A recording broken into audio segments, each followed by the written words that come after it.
Hello guys, welcome back to another video, and today I'm going to be reviewing this smartwatch I got from Wish for about $25. Now this claims to be an Apple Watch knockoff, so let's test this out. First, let's start by installing these bands. These bands are nowhere near like the real bands, but they do seem to work.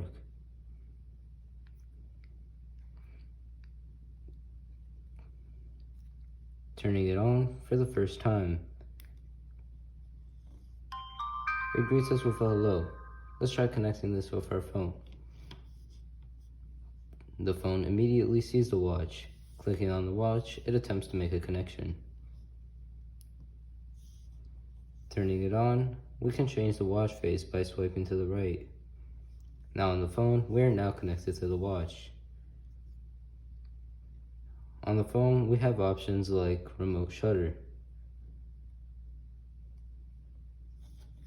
Over here, we can now start recording from the phone, and the watch can take pictures for us.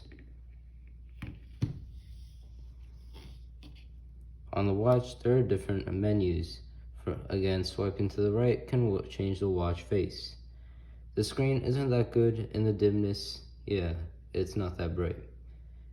Going to the main menu, we have options like heart rate, steps, and blood oxygen. Going to the blood oxygen, it seems like it's finding the blood oxygen in the air, because it still seems to find oxygen in the air, so I don't think this feature actually works. Going back to the menu over here, it doesn't actually look like it was advertised, but over here we can change it to make it look like the actual watch.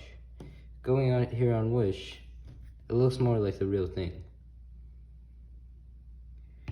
On the watch, we can find more options like the heart rate monitor and Facebook, which doesn't actually seem to work.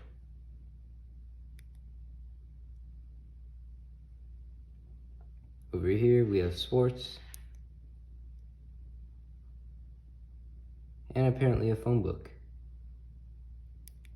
For $25, this is not that bad. It's a working watch that will just tell you the time. It's not great for the other features though. If you enjoyed this video, make sure to like and subscribe. Thanks for watching.